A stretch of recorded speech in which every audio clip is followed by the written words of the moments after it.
الحمد لله رب العالمين والصلاة والسلام على سيد المرسلين وعلى آله وأصحابه أجمعين أما بعد فأعوذ بالله من الشيطان الرجيم بسم الله الرحمن الرحيم والعصر إن الإنسان لفي خسر إلا الذين آمنوا وعملوا الصالحات وتواصوا بالحق وتواصوا بالصبر صدق الله العظيم اللهم صل على سيدنا محمد وعلى آل سيدنا محمد وبارك وسلم اللهم صل على سيدنا محمد وعلى آل سيدنا محمد وبارك وسلم رب اشرح لي صدري ويسر لي امري واحلل عقدة من لساني يفقهوا قولي محترم حاضرین مجلس، آج کے اس اصلاحی مجلس کا عنوان ہے خانخواہ آخر یہ کیا بلا ہے۔ اس کی وضاحت اس لیے ہمیں کرنا چاہتے ہیں، کئی لوگ جن کو 100 میں سے 1% بھی خانخواہ کسے کہتے ہیں معلوم نہیں، اور وہ ہمارے علاقے میں بولتے ہیں نا، دیکھا دیکھی چولہا پھونکی، ایک بندر کودیا تو پورے بندر کودتے، ایسا نادانوں کا غلبہ، جاہلوں کا غلبہ دنیا میں عام ہے، اور ایسے لوگ زبان میں ہڈی نہیں ہے تو جو چاہے بک دیتے ہیں۔ تو آج کی مجلس میں خانخواہ کے بارے میں کچھ مختصر وضاحت ہمیں کریں گے، تاکہ یہ باتیں سن کر جڑے ہوئے ساتھی کے دل میں اطمینان حاصل ہو جائے، کوئی بھی ڈاؤٹ نہ آئے، اور جو لوگ خانخواہوں کے بارے میں، مشائخ کے بارے میں، علماء حق کے بارے میں، اللہ والوں کے بارے میں زبان درازی جو کرتے ہیں، انہوں زبان درازی کرنے سے باز آ جائیں۔ اس سے پہلے کی مجلس میں بتایا گیا تھا اصلاحی مجلس، اصلاحی بیان آخر کہتے ہیں کسے، جس میں ان باتوں کو زور دے کر بولا جائے، بتایا جائے، جن چیزوں میں، جن اعمال کے کرنے سے اللہ ناراض ہوتا ہے اور اللہ کے رسول صلی اللہ علیہ وسلم ناراض ہوتے ہوں، ایسے منکرات کو زوروں سے اس کی تنقید بھی کی جائے، اس کی نکیر بھی کی جائے، اس پر تنبیہ بھی کی جائے، اور شریعت کی، سنت کی مکمل معاملات کی، معاشرت کی تمام ان باتوں کو زور دیا جائے تاکہ ہمارے عمل درست ہو جائے۔ بہرحال جو لوگ خانخواہوں سے جڑے ہیں، وہ لوگ خانخواہوں سے اپنا تعلق توڑ دو بول کر جو جاہلوں کے زبانوں سے جو باتیں نکل رہے ہیں، ان کو یہ پتا نہیں ہے کہ خانخواہ آخر کیا بلا ہے۔ جو ایسے الفاظ نکال رہے ہیں، ان کو خود پتا نہیں ہے انہوں کہاں سدھرے ہیں، ان کو ہدایت کا ذریعہ کون سا دین کا کام بنا ہے۔ لیکن اللہ کی شان دیکھیے، تمام دین کے شعبوں کو جو اللہ تعالیٰ وجود میں جو لائے ہیں، کہ تمام دین کے شعبوں کو اللہ تعالیٰ وجود میں لانے کے لیے اللہ اپنے انبیاء کے وارثین کو چنا ہے، علماء کو چنا ہے۔ مدارس کو دیکھ لو، علماء ہی ہیں، دعوت و تبلیغ کو دیکھ لو، علماء ہی ہیں، خانخواہ کو دیکھ لو، علماء ہی ہیں۔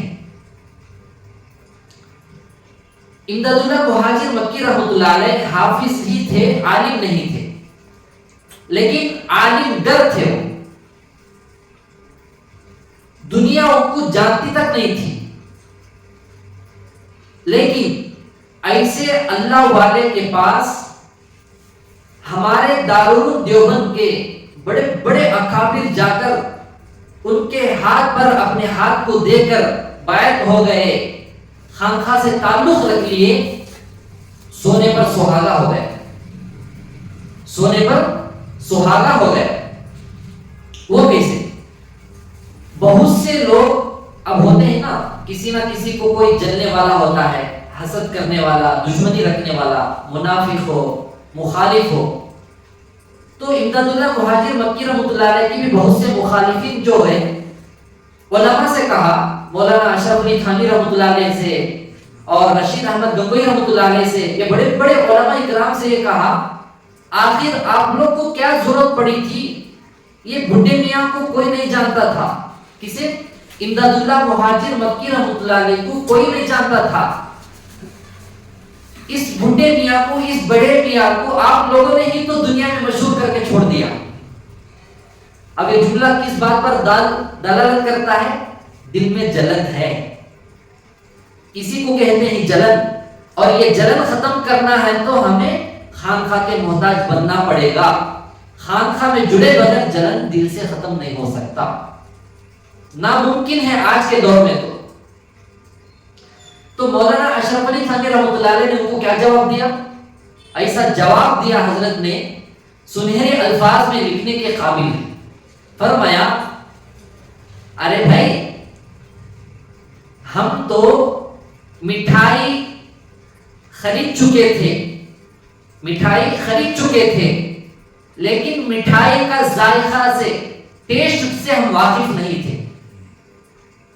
مٹھائی کے دکان کو جا کر مٹھائی خرید لیے ہیں لیکن اس کا ٹیسٹ ہمیں معلوم نہیں ہے. غور سے سمجھنا ہے. ہمیں مدرسے میں جا کر علم حاصل کر لیے ہیں، اس کا ٹیسٹ اس کا ذائقہ ہمیں معلوم نہیں تھا. امداد اللہ مہاجر مکی رحمۃ اللہ علیہ سے جا کر ہمیں بیعت ہونے کے بعد ہی علم کا، مٹھائی کا ٹیسٹ ہمارے کو معلوم ہوا.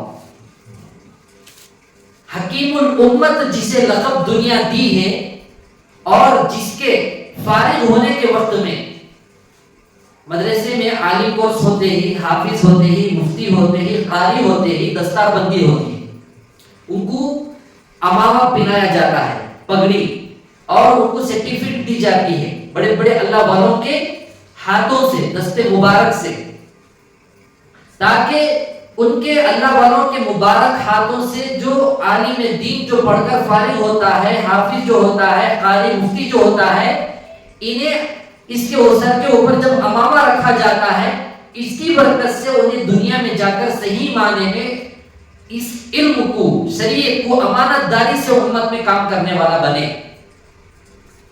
لیکن اللہ کا شکر ہے، جب ہمیں حافظ ہوئے، ہماری دستار بندی، ہمارے کو جو امامہ جو پہنایا گیا، ایسی شخصیت کوئی بھی سنے گا تو ضرور اس کے دل کے اندر یہ چاہت پیدا ہوتی ہوگی، کاش ایسا موقع ہمارے کو بھی ملے. وہ بزرگ 24 گھنٹے خانے کعبۃ اللہ کے پاس رہنے والے، مہینے میں، وار میں کئیوں مرتبہ خانے کعبۃ اللہ کا غلاف پکڑنے والے، خانے کعبۃ اللہ کا غسل دینے والے، اور سینکڑوں کی، لاکھوں کی نمازیں وہاں پڑھنے والے، مکہ المکرمہ کے بازو ہی اس مدرسے کے محتمم صاحب کی دستے مبارک سے ہماری دستار بندی ہوئی. جہاں پر مکے کو جانے کے لیے لاکھوں کا خرچہ کر کے لوگ جاتے ہیں، وہ تو اسی سرزمین میں رہنے والے ہیں.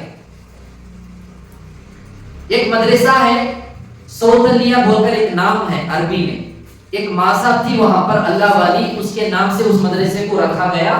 اس کے محتمم صاحب کے دستے مبارک سے ہماری دستار بندی ہوئی ہے. نبی کا شہر، نبی جہاں پیدا ہوا وہ شہر، یہ کیوں کرایا جاتا ہے؟ تاکہ ان کی دعاؤں کی برکت سے یہ مدرسے کی جو امانت طلبہ امت کی امانت بن کر اساتذہ کے پاس جو آئی تھی، یہ یہاں پر اس امانت کو، شریعت کو، علم قرآن کو لے کر امت میں امانت داری سے خدمت کرنے والے بنے. بہرحال تو مولانا اشرف علی تھانوی رحمۃ اللہ علیہ یہ جواب دیا، ہمیں تو مٹھائی خرید چکے تھے لیکن اس کا ٹیسٹ ہمیں معلوم نہیں تھا. اس کا ٹیسٹ، اس کا ذائقہ ہمارے کو ان سے خانقاہ سے جڑنے کے بعد ہی تو ہمارے کو معلوم ہوا. اتنی بڑی چیز ہے خانقاہ. اب ایسا بھی سمجھیے، آدمی کوئی چیز خریدنے جاتا ہے تو سب سے پہلے کیا دیکھتا ہے؟ یہ چیز کی قیمت آخر میں چلتی ہے، زیادہ تر چیز کیسی ہے چیک کرتا ہے، اچھی کوالٹی کی ہے یا نہیں، ڈیٹ اس کا ہے یا ختم ہو گیا ہے۔ اور ہر جگہ آدمی اچھی چیز کو خریدنا چاہتا ہے، قیمتی چیز قیمت زیادہ ہو یا کم ہو وہ الگ بات ہے۔ تو اسی طریقے سے آدمی اب الیکشن کے ماحول میں دیکھیں، سب سے پہلے ہمیں کیا دیکھتے ہیں؟ امانت دار ہے کیا؟ کوئی کونسلر ہے، ایم ایل اے ہے، ایم ایل سی ہے، سی ایم ہے، پی ایم ہے، ایم پی ہے، امانت دار ہے یا نہیں، سچا ہے یا جھوٹا ہے، ظالم ہے یا عادل ہے، یہ تمام چیزوں کو پرکھتے ہیں۔ اب پرکھتے نہیں، پیسوں کو بکتے ہیں، یہ تو ختم ہو گیا۔ عادل بادشاہ منصف پرست کب بیٹھیں گے؟ وہ دور عنقریب آنے والا ہے انشاءاللہ۔ اس سے پہلے حالتیں آئیں گے، کون کتنی بھی عبادت کر لو، کون کتنی بھی دعا کر لو، اللہ کا جو فیصلہ ہے وہ ہو کر رہے گا، وہی ہوتا ہے جو منظور خدا ہے۔ ہاں، حکمرانوں کو بدلنا ہے تو ہمیں اپنے اعمال کو بدلنا پڑے گا۔ اعمالکم اعمالکم، تمہارے اعمال جیسے ہوں گے تمہارے حکمران ویسے ہوں گے۔ ایسے ہی آدمی کے اندر انسانیت اگر ہے تو اس سے بڑھ کر اور کوئی دوسرا آدمی نہیں ہو سکتا۔ اور انسانیت کے ساتھ ساتھ کسی مسلمان کے اندر انسانیت ہے اور کسی حافظ، عالم، قاری، مفتی کے اندر انسانیت آ گئی، اس سے بڑھ کر دنیا میں اور کون ہو سکتا ہے؟ اگر ہمارے اندر انسانیت آنا ہے تو ہمیں خانقاہ میں جانا پڑے گا۔ مولانا اشرف علی تھانوی رحمۃ اللہ علیہ کا یہ اصول تھا، اگر کوئی خانقاہ میں بیعت ہو کر آتا ہے تو حضرت اعلان فرماتے یا لکھا ہوتا، خانقاہ میں اگر کوئی آیا ہے کان کھول کے سن لے، خطوب بننا ہے، ابدال بننا ہے، ولی بننا ہے، بہت بڑا مرتبہ ملنا ہے تو وہ اپنا بیگ اٹھا کر چلے جائے، واپس بستر اٹھا کر چلے جائیں۔ ہاں، وہی آ سکتے ہیں جو انسان بننا چاہتے ہیں۔ بس سمجھ میں آ گئی؟ انسان جو بننا چاہتے ہیں وہی اب ہماری خانقاہ کو آئے۔ جو انسان نہیں بن کر بڑا عہدہ چاہتے ہیں، پیسہ چاہتے ہیں اور خود شیخ بن جانا چاہتے ہیں، خود ابدال بننا چاہتے ہیں، ولی اللہ بننا چاہتے ہیں، وہ پورے اپنا بستر اٹھا کر چلے جائیں۔ یہ معمولی بات ہے؟ حدیث میں کیا ہے؟ المسلم من سلم المسلمون بلسانه ویدہ، کامل مسلمان وہ ہے جس کے ہاتھ اور زبان سے کسی دوسرے کو تکلیف نہ ہو۔ یہ جس کے اندر آتی ہے تو اس کے اندر انسانیت موجود ہے، اور یہ انسان بن کے انسانیت اپنے اندر لانا ہے تو ہمیں خانقاہ کے محتاج بننا پڑے گا۔ ہاں، حضرت مولانا الیاس جی رحمۃ اللہ علیہ، مولانا یوسف جی رحمۃ اللہ علیہ، یہ اکابر دعوت و تبلیغ کا کام جس نہج سے شروع کیے ہیں، اگر ان اصولوں کے پابندی کے ساتھ کریں گے تو انشاءاللہ انسانیت آ سکتی ہے۔ لیکن آج کے دور میں مشکل ہے، بہت مشکل ہے۔ دوسری مثال یہ بھی لے لیجیے، خانقاہوں میں جڑنے کے بعد آدمی کے اندر احساس پیدا ہوتا ہے، میں کون سے پلڑے میں ہوں، نیکیوں کے یا گناہوں کے، جنت کی طرف یا جہنم کی طرف میرا رخ ہو کر زندگی گزار رہا ہوں۔ احساس آتا ہے، یہ احساس پیدا ہوگا خانقاہوں میں، علماء حق کے بیانات میں، اللہ والوں کی مجالس میں۔ اب ذرا غور کریں، خانقاہ اگر بیکار چیز ہے، الیاس جی رحمۃ اللہ علیہ کیوں بیعت ہو کر خانقاہ کو جاتے تھے؟ ہمارا ایسے جاہلوں سے سوال ہے۔ اگر خانقاہ بیکار ہے، ایک تو اکابر کی کوئی مثال بھی لے لو، اسے کوئی بھی ٹوک نہیں سکتا ہے، روک نہیں سکتا ہے، انکار نہیں کر سکتا ہے۔ مولانا اشرف علی تھانوی رحمۃ اللہ علیہ، امداد اللہ مہاجر مکی رحمۃ اللہ علیہ، قاسم نانوتوی رحمۃ اللہ علیہ، رشید احمد گنگوئی رحمۃ اللہ علیہ، حسین احمد مدنی رحمۃ اللہ علیہ، ہاں علماء دیوبند کو نہیں مانتے ہیں، اللہ والوں کو نہیں مانتے ہیں، تو اپنے دعوت و تبلیغ کے اکابر کو جو لے لو. ہمارے قریب کے مولانا قاسم قریشی صاحب رحمۃ اللہ علیہ، کیا انہوں بیت نہیں تھے؟ کیا ان کا کوئی شیخ نہیں تھا؟ انہوں بھی بیت تھے، ان کا شیخ بھی موجود تھے. تو ہمارے دعوت و تبلیغ کے اکابر بیت ہو کر اپنی پوری اصلاح کی فکر رکھتے ہوئے، یہاں تک کہ گزشتہ بیان میں بتایا گیا مولانا الیاسی رحمۃ اللہ علیہ جہاں ان کے شیخ کا مکان رہتا تھا، اس گلی میں اپنے جوتوں کو نکال کر ننگے پیر چل کر جاتے تھے، اتنا ادب کرتے تھے. تو ہمیں جو ہے جیسا چاہے وہ فتوے دے دیتے ہیں، یہ کہاں سے ثابت ہے، یہ کہاں سے صحیح ہے؟ تو ہر مسلمان اس بات کو سمجھنا چاہیے، دین کا شعبہ کوئی بھی اپنی طرف سے شروع نہیں کرتا ہے. یاد رکھیں اس میں اللہ کا بھی فیصلہ ہوتا ہے، آقا صلی اللہ علیہ وسلم کا بھی فیصلہ ہوتا ہے، پورے اللہ والوں کا فیصلہ ہوتا ہے. قرآن حدیث کی روشنی میں ہی تو تمام دین کے شعبے کام کرتے ہیں. ہاں الگ کوئی اپنی طرف سے کوئی نیا طریقہ شروع کرتا ہے تو سمجھو انہیں باطل فرقے والا ہے. زندی مثالیں ہیں. ذاکر نائک ایک شخص ہے،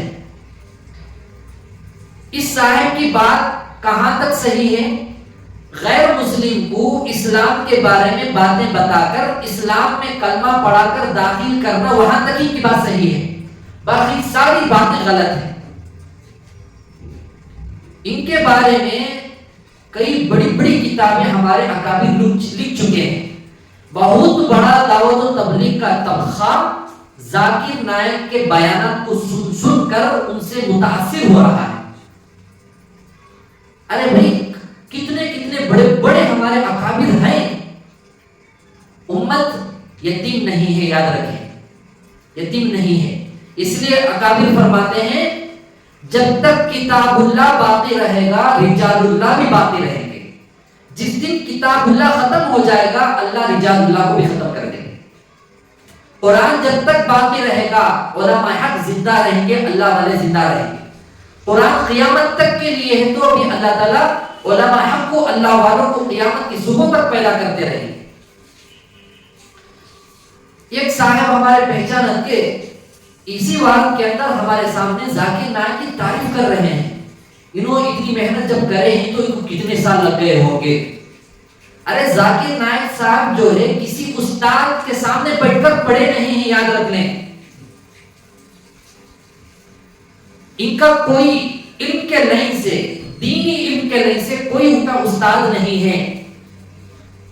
ذاکر نائک سے متاثر ہونے والوں یہود و نصارہ کے، آج بھی یہودیوں کے ایسے علماء ہیں جن کے سامنے دنیا میں کوئی دوسری مثال پیش نہیں کر سکتے. یہودی علماء میں سے عورتیں بھی ایسے ہیں، انہوں اپنے یہودی لوگوں کو بیٹھ کر قرآن حدیث کی ایسی تفسیر کرتے ہیں کہ کوئی نادار آدمی گیا تو گمراہ ہو جائے گا. ذاکر نائک ان کی ایک بات کو بھی نہیں پہنچ سکتا. اتنا زبردست علم رکھنے والے یہودیوں کے علماء بھی ہیں. اس لیے کبھی بھی سوشل میڈیا میں بیٹھ کر ہمیں کچھ بیانات سنتے ہیں، کسی کا ویڈیو دیکھتے ہیں تو سب سے پہلے ہمیں علماء حق سے رابطہ کر کے پوچھ لینا چاہیے ان کے سن سکتے ہیں یا نہیں. ورنہ اتنے سال ہمیں دعوت و تبلیغ میں لگ کر ذاکر نائک کے باتوں سے متاثر ہو گئے تو ہمارا خاتمہ کس حالت میں ہوگا؟ ارے بولنے والے کا لباس دیکھو، انبیاء کا، صحابہ کا کرتا پیجامہ نہیں ہے. سوشل میڈیا میں آپ کو یہ 100 نہیں لاکھوں کروڑوں لوگ ملیں گے جو دین کی، شریعت کی بات کرنے والے مل جائیں گے، اور ان کو فالوورز جو ہے ہزاروں میں نہیں، لاکھوں میں نہیں، کروڑوں کے ہیں، کروڑوں میں ہیں. اس کی وجہ یہ ہے کہ ہمارا تعلق اپنے صحیح علماء حق سے نہیں ہے.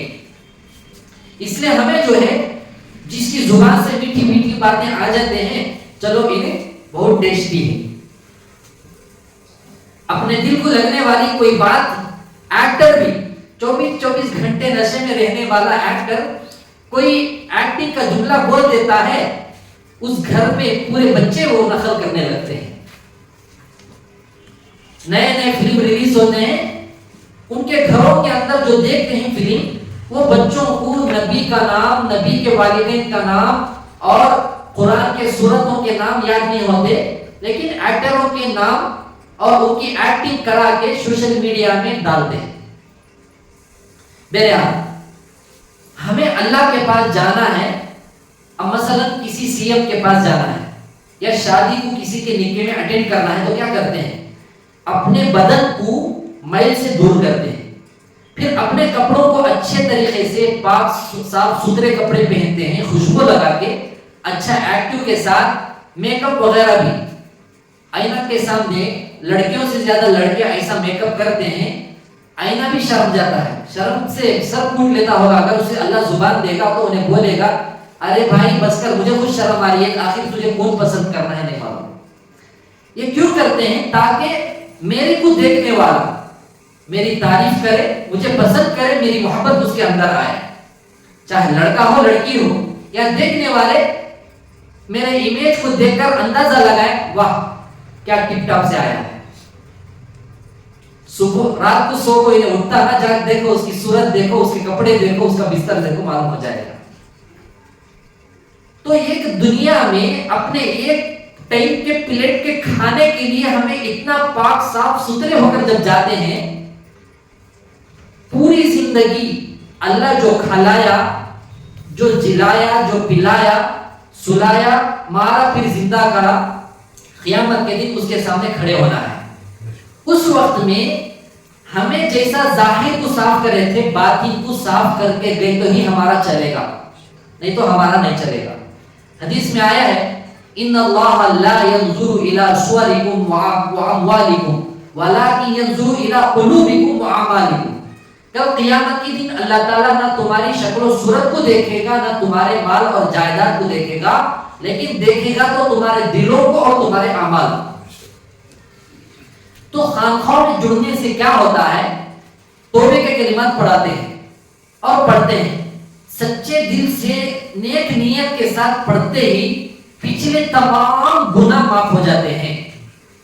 اگر کوئی پوچھے اس کی کیا دلیل ہے، اللہ خود قرآن میں فرمائے ہیں الا من تابا، میں توبہ کو میں کب معاف کروں گا؟ اللہ سے توبہ کرنے کی شرط ہے، توبے کے بغیر اللہ گناہ معاف نہیں کرتے ہیں. تو خانقاہ میں اجتماعی طور پر ہو یا انفرادی طور پر ہو، کسی شیخ کے پاس ہاتھ میں ہاتھ دے کر توبے کے کلمات پڑھتے ہی 100% نیک نیت کے ساتھ پڑھتے ہی پورے پچھلے گناہ معاف ہو جاتے ہیں. چاہے زنا کر کے ہو، چاہے سودی لین دین کر کے ہو، چاہے آنکھوں کی حفاظت نہ کر کے ہو، کانوں کی حفاظت نہ کر کے ہو، نہ شراب پی کر ہو، جوا جو بھی گناہ کرے ہو، پورے گناہ معاف ہو جاتے ہیں. اس سے بڑی بات اور کیا ہے؟ اب وہ لوگوں کا کیا کہنا جو خانقاہوں کے بارے میں بک بک بول کر اپنی آخرت برباد کر لے رہے ہیں. ہمیں جس کے ہاتھ پر بیٹھ ہوئی ہے، کیا وہ ہمارے خاندان کے ہیں؟ کیا ہمارے اوپر ان کا کوئی حق ہے؟ ارے ان کا اتنا بڑا احسان ہو رہا ہے، ہمارے پچھلے پوری زندگی کے گناہوں کو انہوں توبے کے کلمات پڑھا کر معاف کرا دے رہے ہیں.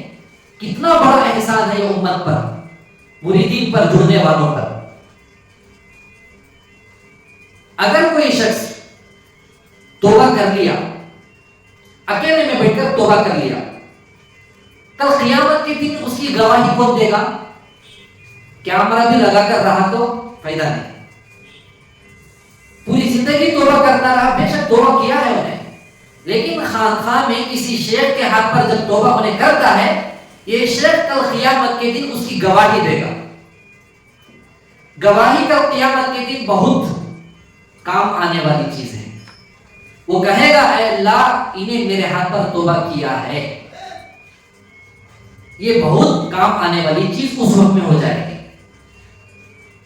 اور یہ جو خانقاہی جو نظام ہے 40 یا 41 یا 42 41 یا 42 کے ہمارے سے لے کر ہمارے شیخ کے شیخ، ان کے شیخ کے شیخ، یہ ہوتے ہوتے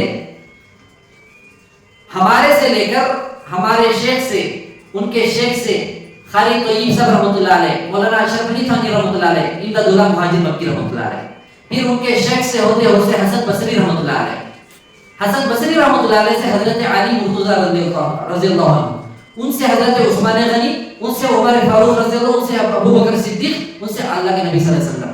یہ نسبتی محنت ہے، بیچ میں یہ کبھی ہاتھ خالی نہیں ہے، کوئی نہ کوئی کسی کے ہاتھ پر ہاتھ دے کر ہی ہے. حضرت علی رضی اللہ تعالیٰ عنہ ڈائریکٹ آقا صلی اللہ علیہ وسلم سے بیعت ہو کر ہیں، بڑے 4 صحابہ بھی ہو کر ہیں، لیکن آقا صلی اللہ علیہ وسلم کے وفات کے بعد ابو بکر رضی اللہ تعالیٰ عنہ خلیفہ اول جب بنے تو پورے صحابہ ان کے ہاتھ پر بیعت کر لیے. جب ان کا وصال ہوا، دوسرے خلیفہ حضرت عمر فاروق بنے تو پورے صحابہ ان کے ہاتھ پر بیعت ہو گئے. جب تیسرے حضرت عثمان غنی رضی اللہ عنہ خلیفہ بنے تو پورے صحابہ ان کے ہاتھ پر بیعت ہو گئے. جب چوتھے حضرت علی رضی اللہ تعالیٰ عنہ بنے تو بعد کے پورے صحابہ جتنے بھی تابعین تھے ان کے ہاتھ پر بیعت ہو گئے، اور ان کے دست بدست ہوتے ہمارے تک، اور جو بھی خانقاہ نظام چلا رہے ان تک یہ سلسلہ قائم ہے، بیچ میں یہ کبھی واسطہ ٹوٹ کر نہیں ہے. یہ اتنی بڑی اونچی نسبتوں کا کام ہے. بہرحال آج کے اس مختصر سی گفتگو میں ایک بات ہمارے کو یہ معلوم ہوئی، بہت ضروری بات، سچے دل سے کوئی توبے کے کلمات پڑھ لیتا ہے، اللہ پورے پچھلے جب پڑھتا ہے اس کے پچھلے پورے گناہ معاف کر دیتے ہیں. کتنی بڑی بات ہے. کوئی آدمی بہت بڑا سامان لے کر جا رہا ہو، کوئی بوڑھا آدمی ہو، کوئی نوجوان ساتھ دے دے گا تو کتنا دل خوش ہو جائے گا، اس کا بوجھ ہلکا ہو جائے گا. ایسے ہی پورے گناہوں کے پہاڑ ہمارے زندگی بھر کے تھے، توبہ کرتے ہی اللہ وہ بوجھ ہلکا کر دیا، وہ بوجھ ہٹ گیا. اب ہمیں اپنے آپ کو سنبھل کر آگے بڑھنا ہے. دوسری چیز یہ معلوم ہوئی، یہ نسبتی محنت ہے. یہ نسبتی محنت اکابر سے لیتے ہوئے تابعین، تابعین سے تابعین، صحابہ، نبی تک جاتی ہے. اور تیسری بات، کل قیامت کے دن گواہ اللہ تعالیٰ مشائخ کو، علماء حق کو اجازت دیں گے، وہ گواہی دیں گے. چوتھی چیز یہ بھی ہے کہ جو سچے دل سے توبے کے کلمات پڑھ کر بیعت ہو جاتا ہے، اللہ اسے ضرور ایمان کی حالت میں موت نصیب فرماتے ہیں. یہ بات کئی واقعات کے ذریعے سے دلائل کے ساتھ موجود ہے. بہرحال ابھی آج جو ہے ہماری خانقاہی نظام کا جو ترتیب کا جو نظم تھا، آج اسی مجلس میں، کیونکہ بارش کے ماحول کو دیکھتے ہی ہمارے مسلمان ایسا ڈر جاتے ہیں، اب پکڑ لیا تو چھوڑتا نہیں، پکڑ لیا تو چھوڑتا نہیں. ارے ایک چھوٹی چھوٹی بھنکی جو بارش ہو رہی ہے، خطرے، یہ بارش کی وجہ سے ہمیں مسجدوں کو نہیں جانا، دین کے کاموں پر نہ جانا. فلسطین کے مجاہدین کو دیکھیے، وہاں پر بارش نہیں ہے، پانی بھی نہیں ہے اور کھانا بھی نہیں ہے، دن رات ان کا جاگنا ہی جاگنا ہے، پھر بھی انہوں کیسا دشمن کو شکست دیتے ہوئے کیسا ان کا ایمان رہے گا. تو ان مجاہدین کو دیکھ کر ہم پورے دنیا کے مسلمان سبق حاصل کرنا چاہیے. ایمان ہو تو ایسا ہونا چاہیے. ذرا سوچئے، آج کے ان مسلمانوں کا جب ایمان یہ ہے تو صحابہ کا کیسا ہوگا. صحابہ جنگ کو جانے کے بعد دشمن کیا کہتے تھے؟ دیو آمدن بول کر بھاگ جاتے تھے. کیوں؟ صحابہ کے اندر سنتوں کا، شریعت کا عمل اتنا مضبوطی سے تھا کہ دشمن پر اس کا روک پڑ جاتا تھا.